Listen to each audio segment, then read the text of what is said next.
Truck চালকদের আন্দোলনের কারণে পেট্রোল পাম্পগুলোতে তেলের সংকট। পাম্পের সামনে ঘন্টার পর ঘন্টা লাইনে দাঁড়িয়েও তেল পাচ্ছেন না গ্রাহকরা।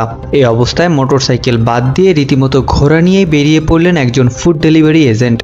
গত মঙ্গলবার এমন দৃশ্য দেখা যায় ভারতের হায়দ্রাবাদে।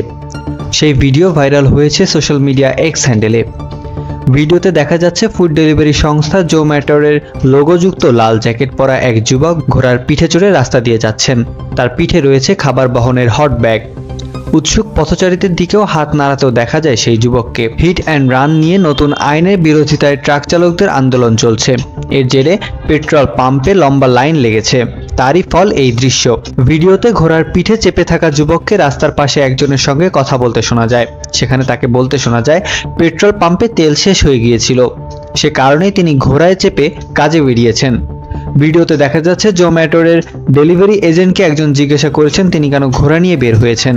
জবাবে তিনি বলেন, পেট্রোল পাইনি ভাই, 3 ঘন্টা লাইনে দাঁড়িয়েছিলাম, অর্ডার পাওয়ার পর বেরিয়ে পড়েছিলাম, কিন্তু পেট্রোল না পেয়ে এই দশা।